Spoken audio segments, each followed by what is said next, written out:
ถ้ามันเตือนนี้ที่ได้ก็ถึงลืม40ลืมหน้า50ลืมหลัง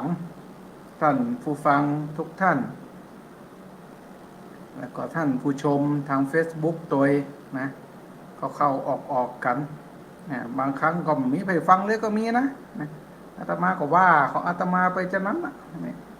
เพื่อท่านผู้ฟังทางสถานีวิทยุได้รับฟังตัวได้รับฟังพร้อมๆกันไป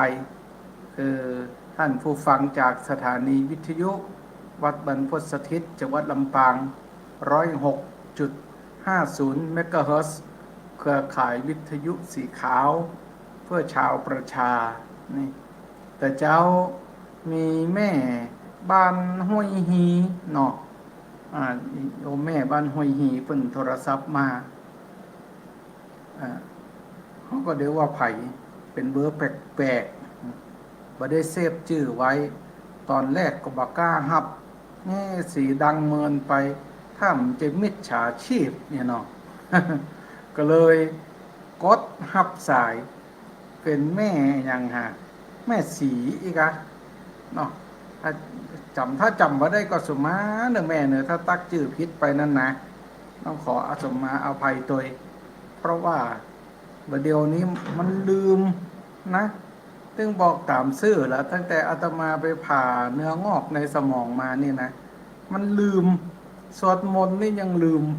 นี่ขนาดบวชมา30 กว่าปีแล้วนะลืมบทสวดมนต์ปั่นป้อนก็ยังบางเตื้อปั่นป้อนคนเดียวบัดจบอะสัพพีติโยนี่บดายะเนี่ยมันเป็นแต่นี่วันที่12นี่อาตมายังเกิดยากขนาดนี้เพิ่นนิมนต์อาตมาเป็นนั่งเป็นเก้าทำบุญบ้านใหม่เป็นน้าสาวอาตมาแล้วก็โอ้หนอเนาะถ้าไปนั่งบดายนี่ก็ได้ค่ะแต่ถ้าฮือสวดฮือเทศนี่จะอิดฟองเนอร์เนาะจะเปลี่ยนได้ฮือตนสองตนรองฮับใหม่ไปว่ากันต่ออันคือถ้าไปมานิมนต์อาตมาก็ถึงบอกอย่างอีละว่าถ้าอาตมานำสวดนี่บ่ไหวนะเนาะมันเดี๋ยวมันจะจุเสียขบวนนะเวลาเอาไปสวดมนต์ท่านผู้ฟังท่านผู้ชมทั้งหลายตัวเจ้าของนายเนี่ยนะนายขนาดนะนายตนสวดบ่ได้เนี่ยนะสวดบ่ได้แล้วดักปากเนี่ยก็แล้วไปมันมีมูสวดบ่ได้แล้วว่าไปเลยเด้อตรูอิดเด้อเจ้าร้องถามพระสงฆ์องค์เจ้าที่เป็นจับรายการวิทยุต่อดิเตอะนะเขาสวดเนี่ยนะหูเขาได้ยินหรอกนี่ถ้ามันว่าเหมือนกันได้เหมือนกันว่าถ้ากันไปล่องนี่อู้ม่วนเนอะยุดหายใจได้สบายแต่ถ้าไปปะกับคนที่สวดมาได้แล้วเขาว่าคนเดียวเนี่ยนะทอยุดหายใจเพราะบัดตันอิดนะแต่ก็ยังดีท่านผู้ฟังทั้งหลายดีเหลือมูที่สวดมาได้แล้วว่าไปเลยครับวันขนาดนี่นะจุคือขบวนลุมัดนี่มันเตือก็สวดล่มเป็นตั้งนะมึงย้อนเลยมูสวดมาได้แล้วปาลุนี่แหละว่าไปเลยเสียนะแล้วก็ว่าเสียงดังเห็นนะนี่ดังนั้นช่วงนี้เป็นช่วงเทศกาลบรรพชาอุปสมบทภาคฤดูร้อนตัวเจ้าใหม่นักตัวเจ้าใหม่นักจะเอาไปฮับกินฮับทานไหนก็ระวังไว้เตรียมกันไว้ดีๆนี่ เป็นห่วงตนนำถ้าตนนำบักแข่งต้องหายนะเนี่ยบ่คือไปก็บ่ได้เนาะว่าเป็นตนเป็นองค์มาแล้วเนี่ย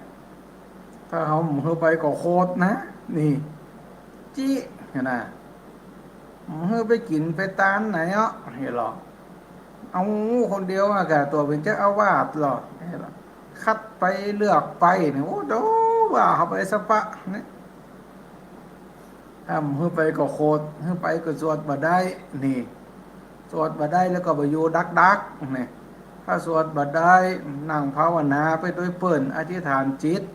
เมื่อเจ้าภาพเปิ่นอยู่ดีมีสุขก็ยังดีนะสวดบ่ได้แล้วว่าเป็นเลยอิดมันไม่ได้ว่าเขาไผ่เนาะมันได้ว่าเขาไผ่ถ้าท้าก็คิดรักพอแค่น่ะให้ดีว่าตามสื่อถ้าท้าก็รักพอตัวเจ้าอัลละนะตนนี้สวดได้ตนนี้สวดบ่ได้ตนนี้ว่าไปเลยตนนี้ดักนี่หรอมันใจของง่ายนะสวดมนต์เนี่ยนะพี่น้องศรัทธาท่านผู้ฟังทั้งหลายมันใจของง่ายเนอะเอาสมัยอาตมาเป็นพระน้อยนี่ไม่แท้กำแล้วนะนับนับนับนาขานี่นะไม่แท้กำแล้วเลยเจนจะได้กุศลธรรมมากุศลตังมาเนี่ยนะนี่ท่านอาจารย์มหาเป็นทรงยิ้มมานี่ถ้าจะเคยปะเนาะอาจารย์เนาะพอท่าแล้วถ้าจะเคยปะอดเอาเนาะปอกเป้ากันไปฝึกสวดนะพี่น้องศรัทธาตั้งหลายอาตมาก็ฝึกเอานะเนาะมันเต็มฝึกรับหูรับตาว่าไปวันละ4 บรรทัด5 บรรทัดเนี่ยนี่2 ทุ่มเกิง2 ทุ่มเนี่ยนี่ฝึกสวดกันหลวงพ่อเพิ่นให้วันละ4 บรรทัดเราต้องสวดเงินดังนั่งอยู่ศาลาการประเรียนนี่ต้องให้เสียงดังถึงกุฏิเพิ่นปดโทโรโอ้แหกปักแหกคอสวดจำเอาวันละ4 บรรทัดยากเหลือเปิ้นนี่บทพาหูเนอสวดศพนี่ยังง่ายนะกุศลธรรมมาอกุศลธรรมมาน่ะมันซ้ำกันไปซ้ำกันมาอันบทพาหูนี่ก็ต้องรู้ว่ากรรมมันยากสละอะสละนักขนาดนักกระมาราติเรกมปิโยจิตสัพรัตเต็งโครัมปนาลวะกมะขมะตุจำยากจำเย็นนะบทพาหงเนี่ยจำยากเหลือเพิ่น8 บทเนี่ยกว่าจะได้เป็นบทแรกเลยครูบาอาจารย์เพิ่นจะบังคับผู้สวดเอาไว้สวดเข้าบาตรต้องได้บทพาหงก่อนได้บทพาหงแล้วก็ได้ไปฝึกบทสวดศพนี่อภิธรรม7 กัมภีร์นี่นะฝึกอยู่ครับเนาะซ้อมกันอยู่ครับห้องก็ว่าไปมันซับสนนะนี่มันซับสนมันซับกันไปซับกันมาเนาะ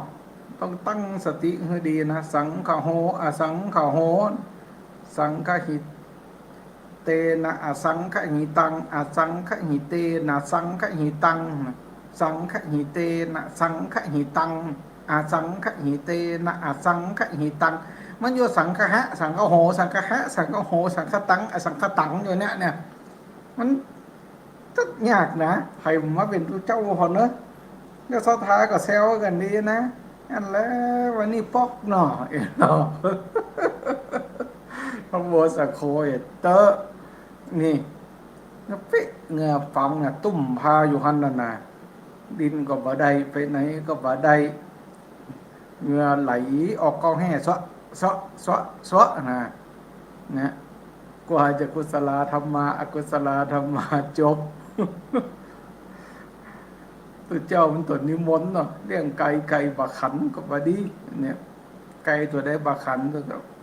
ฮักขอเป็นไก่ต้มไปเงี้ยไก่เป็นห่อนึ่งไก่ไปเงี้ยอันนั้นพระสงฆ์องค์ข้าเจ้าเฮา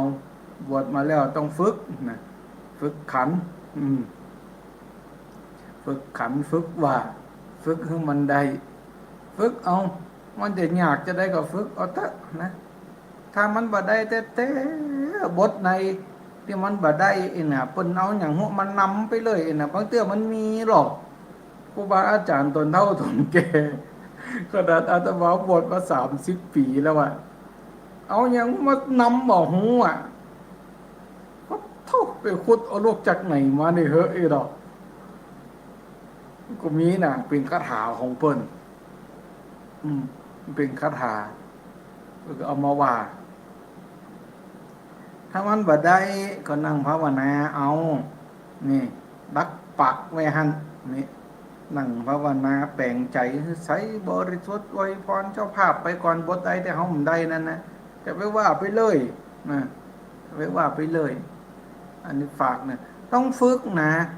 ฝึกสวดฝึกอย่างนี้นะต้องฝึก7 ตำนาน12 ตำนานธรรมจักรนี่บทมันนี่เป็นบทพื้นฐานต้องได้เลยนะแต่ว่าก็ต้องยกเว้นกับหมู่ที่เพิ่นบ่สบายหมู่อาพาธนะ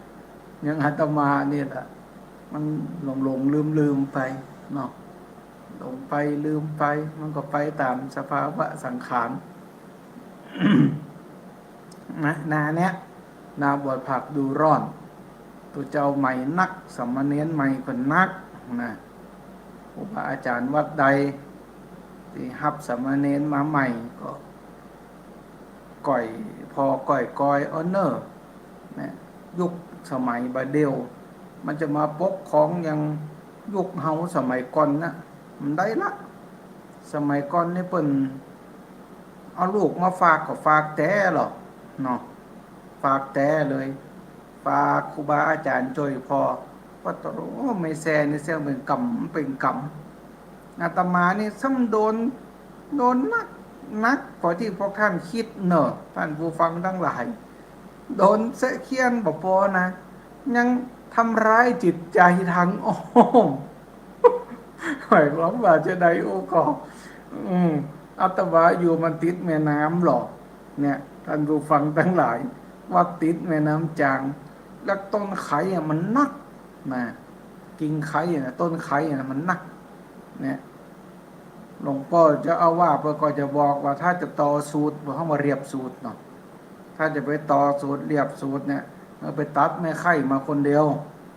จะเอาไม่น้อยไม่ใหญ่ก็ได้แล้วจะใจปรารถนาหรอกมาดึงก็ต้องเอาไม่ไข่นะไม่แซ่นะเนาะห้องไม่ไข่บ่ได้เอาไม่ไข่ไม่แซ่ประเคนให้เบิ่นก่อนนี่กดปวดตะไม่แซ่จะเครียดเฮาแต่ยังบอกไปเซาะมาขี้เอาไปเซาะมาซ้ำนะท่านผู้ฟังทั้งหลายทำร้ายจิตใจขนาดเลยว่าเกิดพอบ่เดียวนี่นะซออันใหญ่กดเจ็บอันน้อยกดเจ็บท้อซอไม่ไข่ไปฮื้อเปิ่นนี่จากนั้นก็เอ็กปักเอ็กคอสวด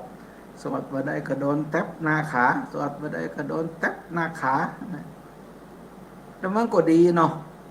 ถ้าเปิ่นบ่เต็กเอาตอนนั้นบ่เดียวนี่ก็ยังสวดมนต์ว่ายังบ่ได้อย่างนี้ต้องตู้เจ้ามันต้องได้สวดโยโกห้องไหนจะได้มันก็ต้องได้แต่ว่าสัมมเณรบัดเดียวนี่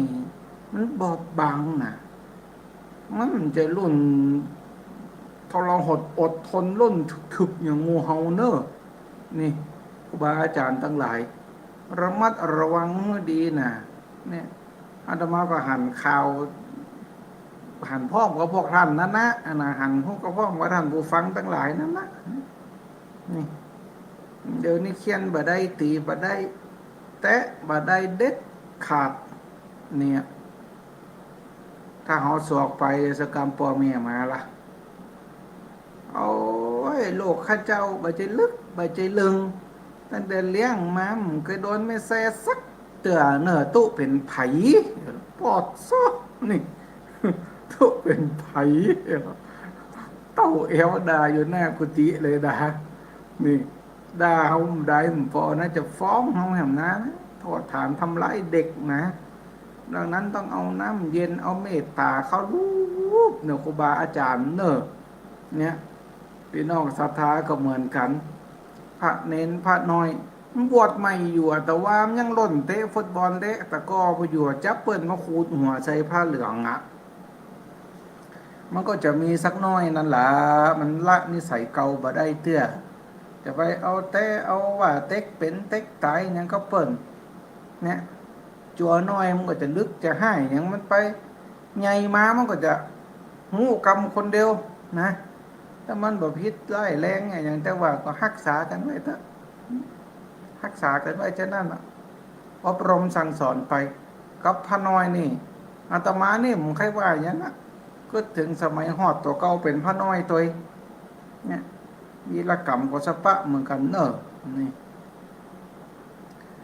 ดังนั้นท่านผู้ฟังตั้งหลายเจ้าพ่อในแม่เจ้าพี่ในน้องจงนี้หันพระน้อยอยู่จะไปจม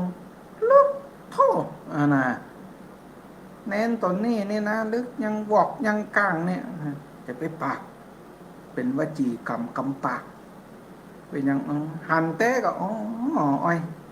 พระน้อยก็คือพระน้อยเนาะนี่จะนี้กามันจะอยู่กันได้ต้องเมตตาต่อกันค่อยๆฝึกไปเขาหันมาเดียวนี่นะพี่น้องศรัทธาท่านผู้ฟังเจ้าพ่อในแม่เจ้าพี่ในน้องนะครูบาอาจารย์ที่เพิ่นมาจัดรายการวิทยุเฮาเนี่ยนะสปะมหานะสปะด็อกเตอร์นะเป็นมหาก็มีเป็นด็อกเตอร์ก็มีเป็นเจ้าอาวาสเป็นเจ้าคณะตำบล เป็นเลขานุการเป็นครูบาอาจารย์สอนมหาลัยเป็นเจ้าคณะอำเภอก็มีนะมาจัดรายการที่สถานีวิทยุวัดบรรพตสถิต 106.50 เมกะเฮิรตซ์นี่นะเป็นเจ้าคณะอำเภอก็มีทุกรูปรวมทั้งอาตมาตัวเนี่ยนะผ่านการเป็นพระน้อยมาเรียบร้อยแล้วนี่มีไหวโดดมาเป็นเจ้าอาวาสเลยนะก่อยฝึกก่อยห่ำก่อยเฮียนมาจากนั้นนะนี่กว่าจะได้มาเท่าประเดี๋ยวเนี่ยนะเป็นพระน้อยมาเก่านะมันจะบวชปุ๊บแล้วก็เท่าปั๊บอีเลยนะก่อยฝึกก่อยการขึ้นมาปีนี้วัดพระธาตุสีมงคลอำเภอแม่ทะจังหวัดลำปางอาตมาตัดสินใจฮับเอาสามเณรมาอยู่วัด5 รูปนี่5 ตนเอาพระน้อยมาอยู่วัดปีนี้นะถ้าแปลงวัดมา13 ปีจะไข่เดือนหน้านี่นะบ่เคยมีพระน้อยอยู่วัดจำพรรษาเลยปีเนี้ยมันไอ้อย่างมันก็พร้อมหมดแล้วเนาะกุฏิไอ้อย่างมันก็พอมีพออยู่อาตมาก็เลยตัดสินใจหับเอาพระน้อยจากอำเภอเสมิงจังหวัดเชียงใหม่5 ตนนะเอามาเฮียนพระน้อยกำลังจะขึ้นม.1 นะเอามาเฮียนที่โรงเรียนแม่ทะปริยัติศึกษานะเอามาอยู่วัดตัวก็มาเกิดสมัยเจ้าฮอดว่าเขาเป็นละอ่อนเนาะอาตมาเป็นคนเชียงรายพุ่นน่ะเจ้าพ่อในแม่เจ้าพี่ในน้องทั้งหลายเป็นคนอำเภอเมืองกำเลี้ยวเนอะอำเภอเมืองเชียงรายพุ่นน่ะบวชเนนวันที่31 มีนาคมปี 2534นี่บวชเนนน่ะ64นี่ปี64นี่ได้30 ปีประเดี๋ยวนี้มัน69แล้วอะก็ได้35 ปีแล้วด้วยบวชได้15 วัน20 วันแล้วปีไม่เมียงอ่ะอาตมาก็นั่งรถเมล์เขียวลุกเชียงรายมาห้ำเฮียนหนังสืออยู่ที่จังหวัดลำปางที่วัดปงหอสารก็อยู่แม่ทะมาเต้าบะเดียวตั้งแต่นั่นน่ะตั้งแต่20 เมษายน 2534อยู่จนกลายเป็นคนลำปางไปเหละเขามากึดใจฮอดว่าถ้าวันนั้นหลวงพ่อเพิ่นบ่ให้โอกาสเฮาบักฮับเอาสามเณรอยู่วัดย้อนกลัวว่าเณรจะลึกพระน้อยมันลึกมันลึงมันอู้ยากถ้าเพิ่นกลัวเช่นนี้นะบัดเดี๋ยวนี้มีด็อกเตอร์พระมหาอินทวงศ์ละบ่มีละบ่ได้บวชเป็นตุเป็นพระบ่ได้ห้ำบ่ได้เฮียนบ่ได้ใจด็อกเตอร์หยังก็เปิ้นละดังนั้นอาตมาก็มาลำลึกถึงโอกาสที่ตัวเก่าเคยได้มาเนาะได้มาเมื่อ35 ปีก่อนละแล้วปีนี้อาจารย์โรงเรียนแม่ทะปริยัติศึกษาวัดสันฐานเพิ่งก็เข้ามาขอเมตตาว่าพระอาจารย์ช่วยเลี้ยงสามเณรให้สัก5 ตนได้ก่อเนาะเพราะว่าที่วัดเปิ่นท่านมันแน่นกุฏิปออยู่อาตมา บอกกองได้ยินดังนั้นก็ขนลุกหน้าขึ้นมาเลยโอ้ยินดียินดีโอกาสทางการศึกษาอ๋อพระน้อยมันห่ำมันเฮียนเนอะตั้งจิตตั้งใจเฮียนเนี่ยเพื่อจะได้ปั้นเป็นด็อกเตอร์ทำคนเนี่ยก็นักเตรียมทีแล้วนะอาตมาทรงละออนเฮียนมานักละจบปริญญาตรีปริญญาโทปริญญาเอกก็กำลังจะจบนี่ละนี่เนี่ยนี่คือการให้โอกาสเราจะไปกึดว่าโอ้มได้แหละพระน้อยมันลึกเอามาแล้วเป็นวิบากเป็นกำปากเนี่ยนะถ้าเกิดจะนั้นแล้วนะพระน้อยมีที่อยู่แล้วก็จะมีโอกาสทางการศึกษาอันนั้นท่านผู้ฟังทั้งหลายเมตตากันไปเนอะเป็นบวชกันหลายวัดโดยเฉพาะตะวาเนี่ยนะเป็นวันบวชพระแห่งชาติก้าตะวาเนี่ยไทยเป็นแสนวะเนาะคอยประเทศไทยนี่นะ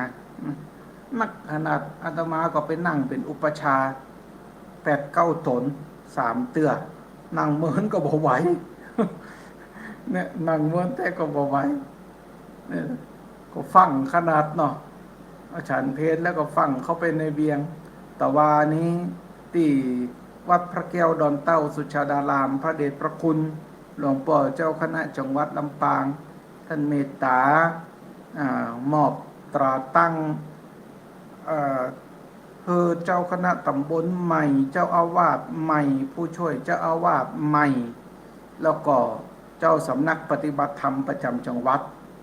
ลำปางรวมทั้งหมด28 ตนนะอาตมาก็เป็นหนึ่งในหั่นเข้าไปครับตาตั้งสำนักปฏิบัติธรรมประจำจังหวัดลำปาง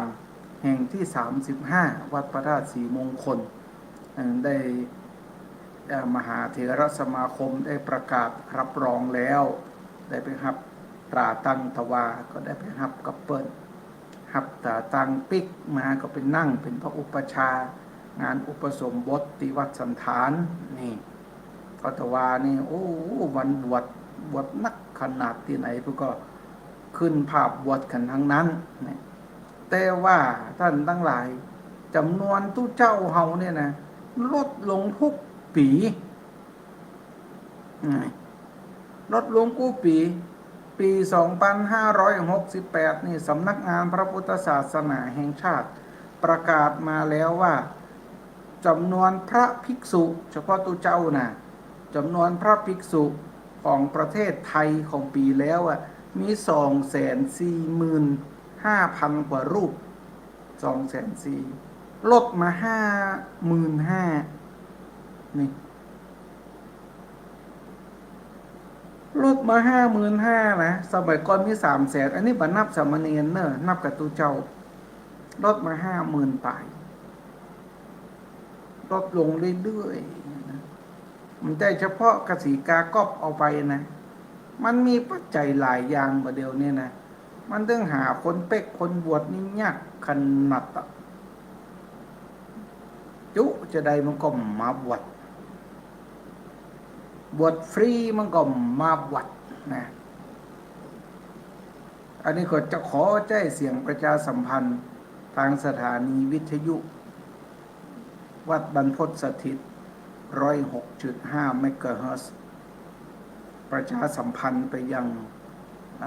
กุลวุฒินะหมายความว่าพอใจทั้งหลายตั้งแต่อายุ20 ปีจนถึง60 ปีเกิน60นี่ก็พิจารณาเป็นรายบุคคลนะใครสนใจใครบวชจำพรรษามาติดต่อที่วัดพระธาตุศรีมงคลเนอะบวชฟรีนะบวชฟรีแต่ต้องบวชจำพรรษานะบวชฟรีทุกอย่างนะมันเสี่ยงสักอย่างขอมาบวชเถอะมีเงื่อนไข1ต้องอายุระหว่าง20 ถึง 60 ปีนะ2ต้องอยู่จำพรรษาได้นะ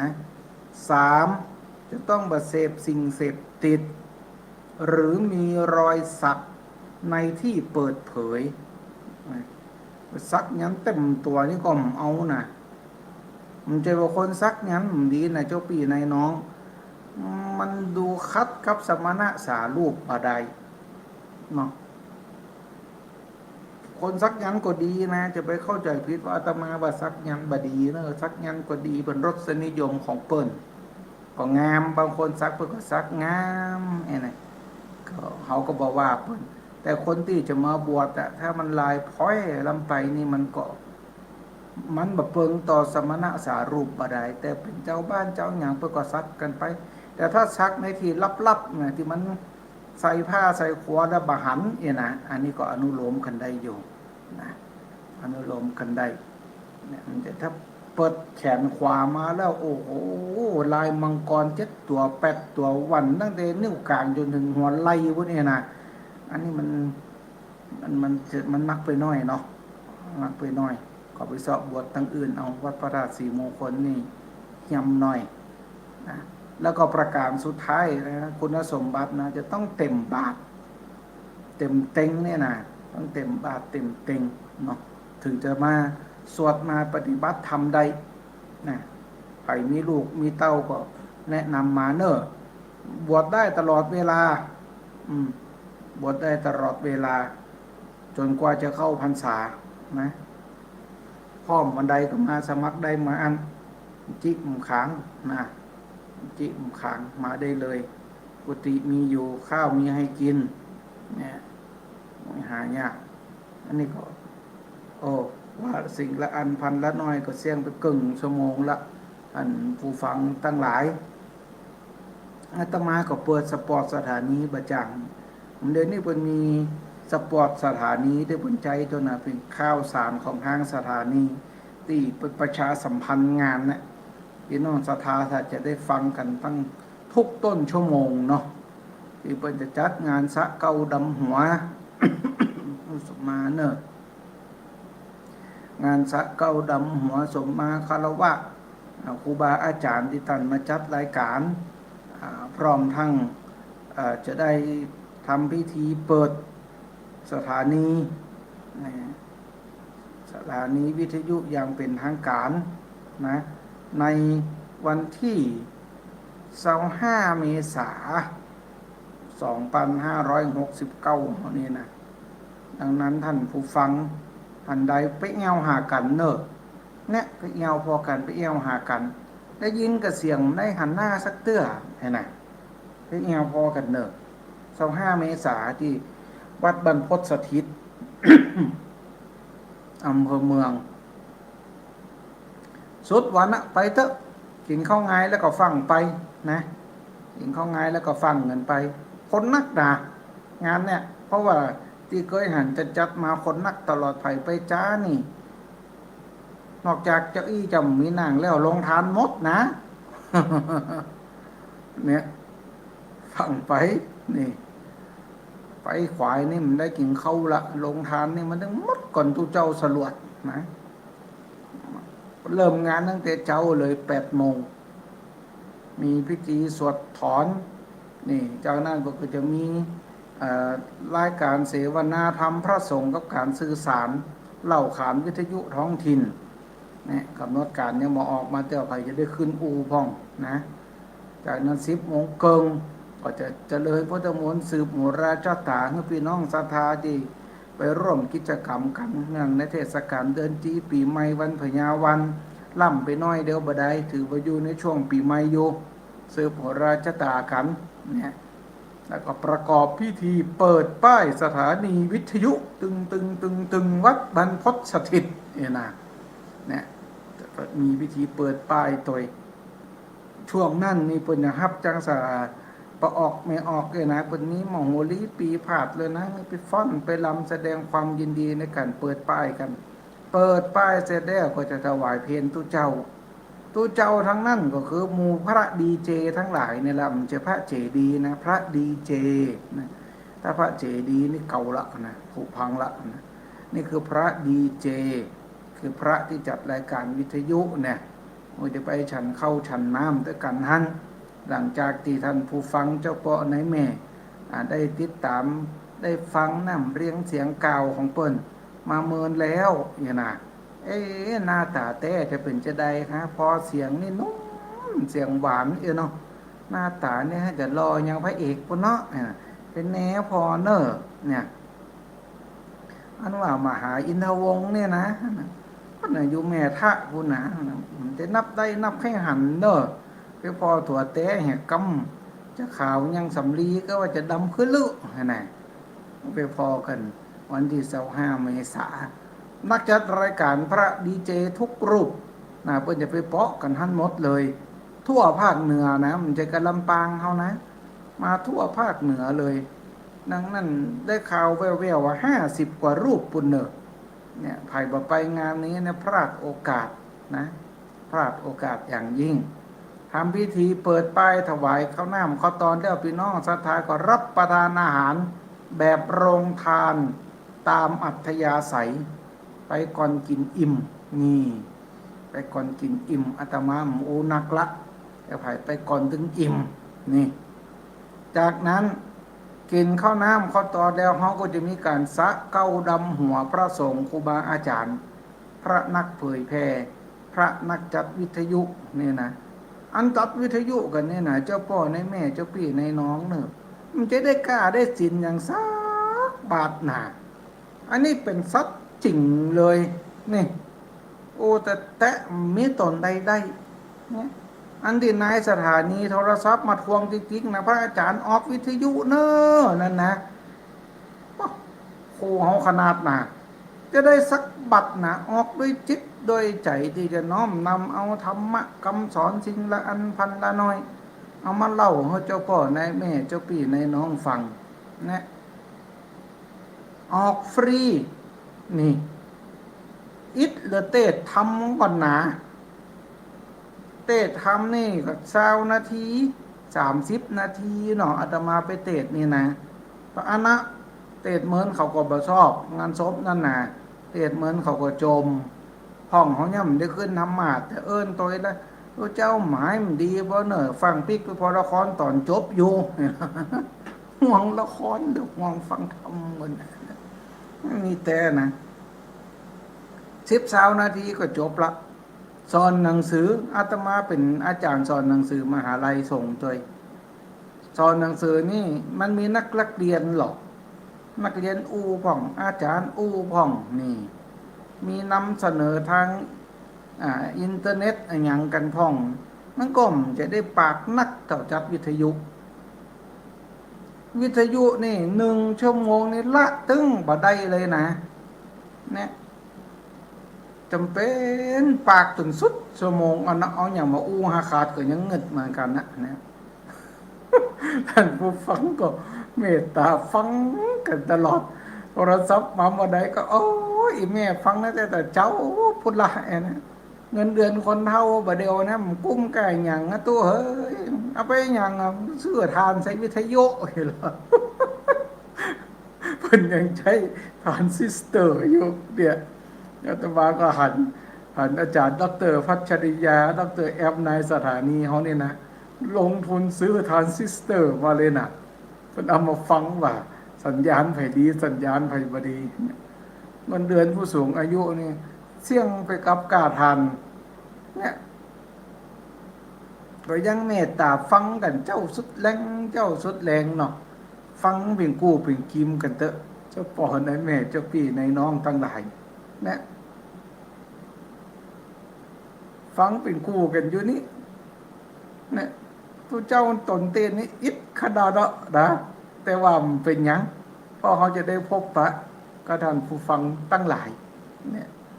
ได้พบได้ปะได้จูได้จ้าได้พูดได้คุยกันตัว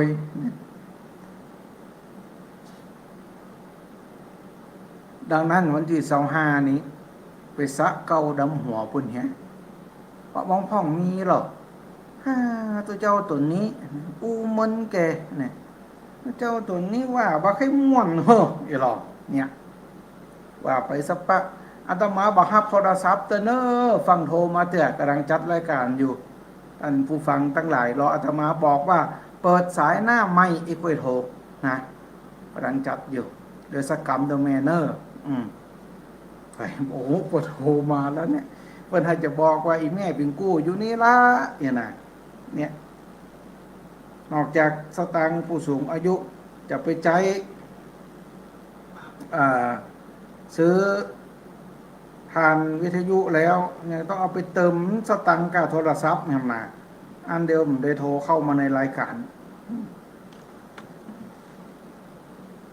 พ้องก็เตดม่วนพ้องก็เตดบ่ม่วนตัวเจ้านี่อูเมินตัวเจ้านี่มาจ้าเนี่ยนะตัวเจ้านี่อูเร็วอย่างละดังนั้นวันที่25นี่ไปสะเกาดำหัวครูบาอาจารย์ที่เป็นนักจัดรายการวิทยุเนอะอันนี้ก็ขอ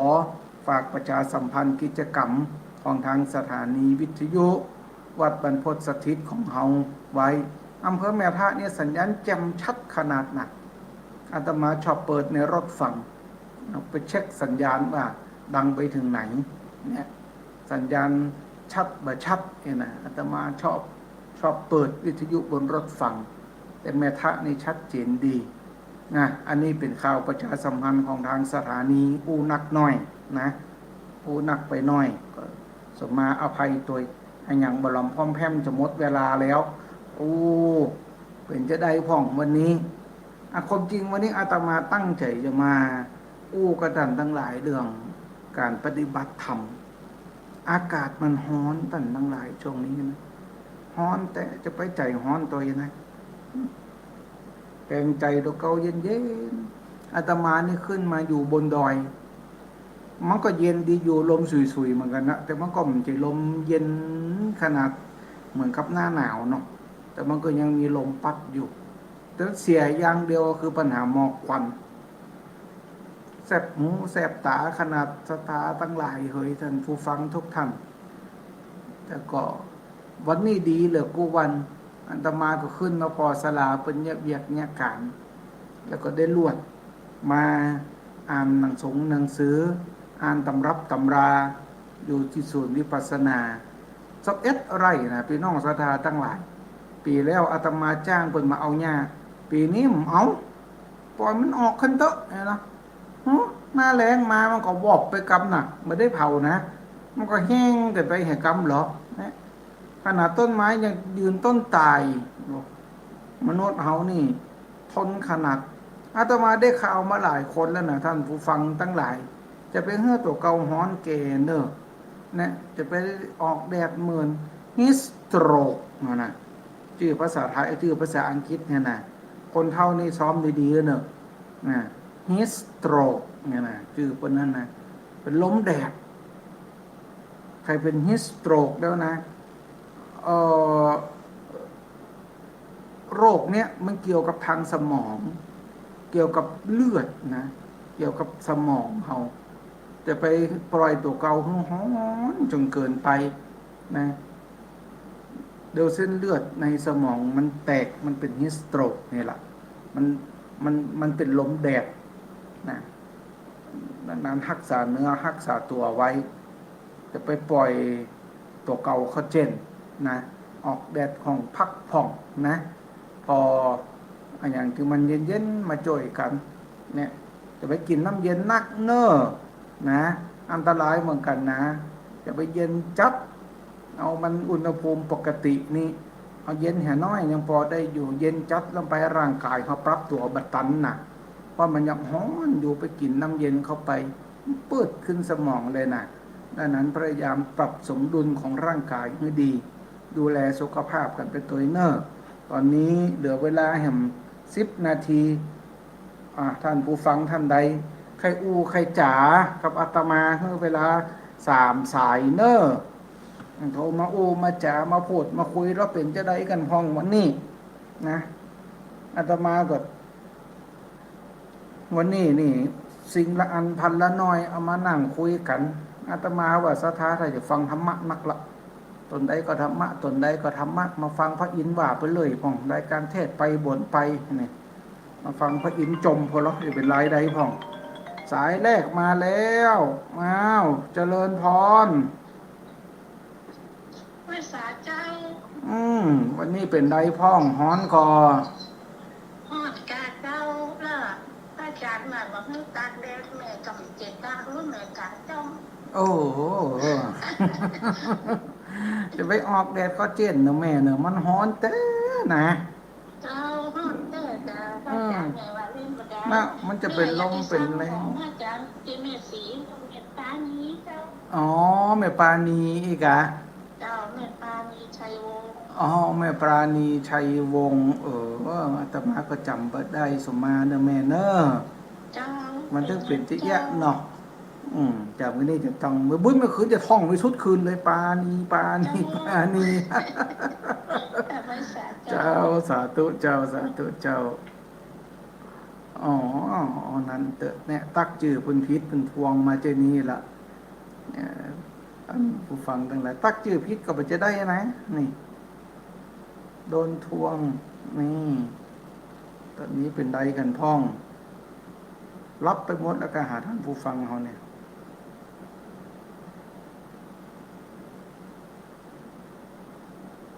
ได้1 สายไปวางจะโทรเข้ามาก็โทรเนอะตั้งแต่จัดรายการมันนี่ยังมีโปรใจโทรมาเจ้าของก็ว่าผู้ฟังของนี่มีโปรใจให้เลย ก็ว่าเพิ่นโทรไปรายการอื่นอาตมาก็ฟังนะพี่น้องศรัทธาท่านผู้ฟังทั้งหลายฟังไปกับศรัทธานั้นนะบางตอนเป็นเล่าเจี้ยก็ม่วนบางตอนเปิดมาข่าวมาเจ้าไอ้ก็ม่วนแล้วอาตมานี่ว่าบ่จ้างนะจมไปจากนั้นนะเนี่ยเอาบางเตือก็ได้สาระบางเตือก็บ่ได้สาระมาเล่าให้ท่านผู้ฟังทั้งหลายฟังนะเทศกาลปีใหม่ก็จะใกล้เข้ามาแล้วเดี๋ยววันอังคารหน้าก่อนเนาะวันอังคารหน้าตรงวันที่อย่างอังคารอังคารหน้าล้ำปีใหม่ไปเห็นละอาตมาครับว่าวันปีใหม่จะได้เอาเดือนจีปีใหม่เอาปักกระเตือนปีใหม่มาเล่าให้พี่น้องศรัทธาฟังนะว่าปีนี้สะเก้าดำหัวไปตั้งใดมาตันแล้วเพราะว่าวันมันตรงวันอังคารที่14ฮัลโหลอ๋อเสียงแอดนี่คือจากอะไรอย่างเนี่ยฮะแม่สมบูรณ์เมื่อไหร่สิละน้องเจ้าเจ้าเป็นไงพ่อแม่วันนี้สัญญาณฟังชัดดีก่อนพูดต่อข้างหลังก็อยู่วันพุธปะทูแม่เคยไม่เพราะจะไหนอ่ะโตโดประเดี๋ยวนี้ทำไมแล้วก่อนนะโน่แรงๆซ้ำให้แม่เคยตอนมันใกล้อาทิตย์จะตกดินนี่นะได้เกิดพัดลมพัดลมมือพัดลมนี่ก็มันเป่าไอฮ้อนมาหนาโว้คนนี้ปลุกอะมาเกิดพัดลมมือเนาะบ่ฮู้จะลบไปอยู่จังใดแม่เคยเปิดแอร์ก็เปลืองไฟกระดาษแข็งมาหนังพัดแล้วก็นอนพัดนั่นเนาะกะซื้อเปยวนมาผูกต้นไม้ไว้ว่าจะไปนอนติดปืนเกาไม้ก็ควันไฟโถอยู่บ่ได้เหมาะตรงนี้แต่ของเต่าอยู่ในเขาแต่มันทั้งเตมันนี่มันทั้งตะวันตกตะวันออกล้อฝนเนาะแม่เนาะถ้าจะมาสัก5อยู่6ก่อนปีเขาเนี่ยเจ้าแม่ขอบคุณมากๆเจ้าสาธุเจ้าหมูนี่ถ่ายจะไปแน่นี่นะไปงานวัดบรรพตสถิตนี่นะวันที่25นี่นะไปกันเสี่ยงไปให้กำลังใจนี่พระสงฆ์องค์เจ้าที่เป็นจัดรายการทางสถานีวิทยุพอเราปีนี้นี่เปิ่นสะหัวสะเก้าดำหัวไปดังใดในปีนี้จังขานล่องเรื่องจังขานล่องเรื่องวันพญาวันนี่มันขยับมาเมินแล้วเนาะมันพิษกันกูปีอาตมาว่ามันต้องว่ากันละนะไผใครจัด15ก็15ไผใครจัด16ก็16นั้นมันของหน้าหมู่เนาะ16มันก็ตามหีดตามหอยเนี่ยวัดใดสะดวกใจเนี่ยจะได้ก็จัดเตอะเฮาควรจะไปรณรงค์กับทางผู้มีอำนาจของบ้านเมืองวัฒนธรรมอย่างของน่ะเอามาคุยกันเป็นกิจลักษณะถ้ารัฐบาลเปิ่นประกาศมาน่ะประกาศขยับวันสงกรานต์คือมันตรงกับปฏิทินคือมันตรงกับลัคนาตัวอีกก็จบละเนี่ยแต่มันยังไปถึงขั้นนั้นเตื้อก็ต้องร่วมกว่าเถียงกันอยู่อีละปีนี้เฮามันเถียงกันละใครจะถือวันใดก็ถือเอาเนอะถือเอาเตอะเนาะ ว่ากันไปเด้อก็จะพิษเถียงกันไปห้อนไปให้แล้วเกาหัวเมาะนะปีนี้ดอกประดูเนอะดอกไม้ดูเนี่ยเป็นดอกประจำปีนะเป็นดอกประจำปีเดี๋ยวครูบาอาจารย์เพื่อจะนำมามาคุยกันในรายการอื่นๆที่เป็นชำนิชำนาญของอาตมาก็กะว่าอังคารหน้าจะได้เอามาคุยมากัน แต่บัดทันละนะเพราะว่าอังคารหน้ามาล้ำปีใหม่ไปเหรอ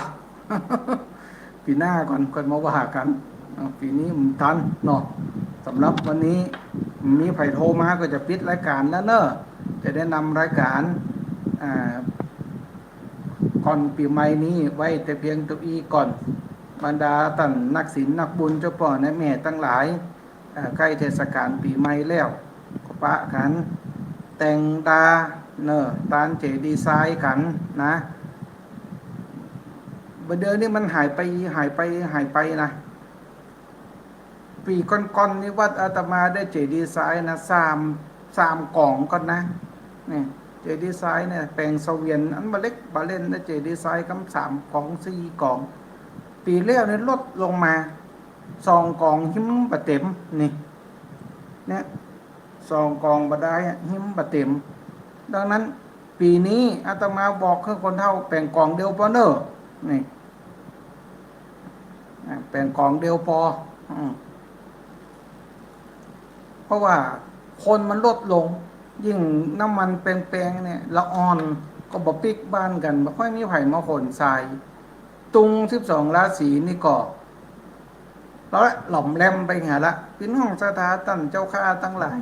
บ่ดีเป็นละเนอะบ่ดีเป็นละเหตุละออยเฮาจ้อยกันรักษาไว้เตอะสอนลูกสอนเต้าไปตัววันที่13ก็ขนทรายเข้าวัด14ก็ขนทรายเข้าวัด13นะขนทรายเข้าวัดเปิงเดี๋ยวเปิ่น14เป็นวันดาละห่อข้าวต้มขนมนะเดี๋ยวไปจู้กับแคบหมูกับไส้อั่วกับจิ้นส้มห่อข้าวต้มขนมให้ว่องนะนายสถานีเพิ่นบอกว่าพระอาจารย์มาบอกเบอร์ว่าไผจะไปโทรมาเนาะมันตันแล้วก็หาเพื่อให้สักสาย087 174